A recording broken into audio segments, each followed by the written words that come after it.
Certains pays ont du pétrole et d'autres du nickel. Et nous, est-ce qu'on a des ressources et est-ce qu'on peut en vivre?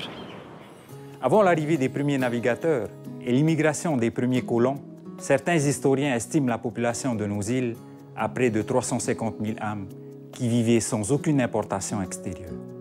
La terre laissée en friche pendant les années CEP est une ressource certaine. À nous d'en reprendre l'exploitation avec courage, intelligence et respect. Notre objectif est simple, 70% de couverture de la consommation de produits agricoles et ainsi garantir notre souveraineté alimentaire en 20 ans. Depuis 2011, le renouveau de notre agriculture est lancé. Pour mieux comprendre, retenons 4 points clés. La couverture des besoins en produits agricoles n'atteint pas 30%. 50% du domaine agricole privé est inexploité à cause de l'indivision. 10 000 hectares de domaines publics agricoles sont inexploités, faute d'accès ou de structures d'exploitation. 169 000 touristes consomment à peine 10% de notre production agricole.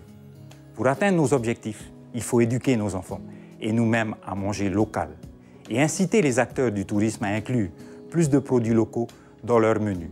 Il faut également proposer des solutions à une meilleure exploitation du domaine privé et du domaine public agricole. Mais plutôt que de refaire le monde avec des discours, je vous invite à découvrir le monde agricole. Viens visiter les exploitations agricoles du pays. Je t'invite dans ma propre exploitation familiale à Travon. En regardant les agriculteurs au travail, c'est plus facile d'apprécier la valeur et le potentiel de nos terres.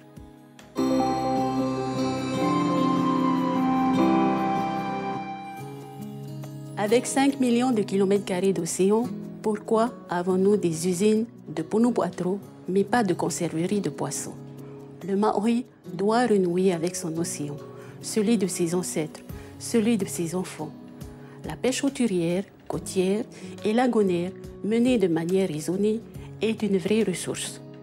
Notre perliculture, en crise depuis 10 ans, peut redécoller avec le Treaty Pearl Consortium.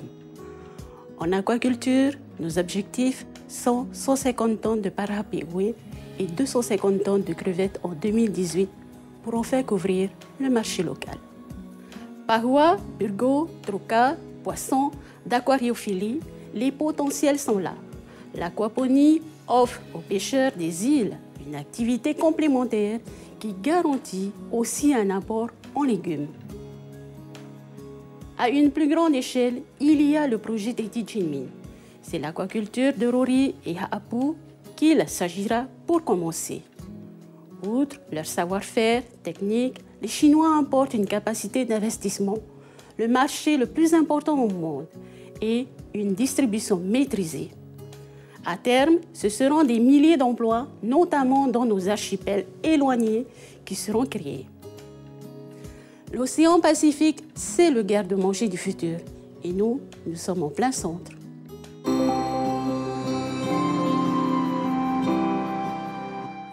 Certains veulent nous faire croire que nous n'avons aucune ressource minérale. C'est faux, car c'est aussi au fond de notre océan et de nos lagons que notre avenir se joue.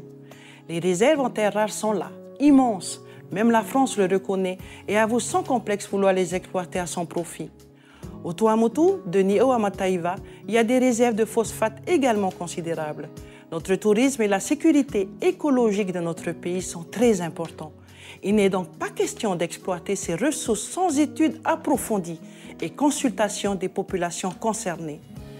Mais si ces ressources doivent un jour être exploitées, elles doivent l'être au bénéfice de nos enfants, pas à leur détriment. Ce choix nous appartient. Paris ne doit plus nous imposer sa vision comme on nous a imposé Makatea ou le CEP. Tu vois, des ressources on en a. Et oui, on peut en vivre.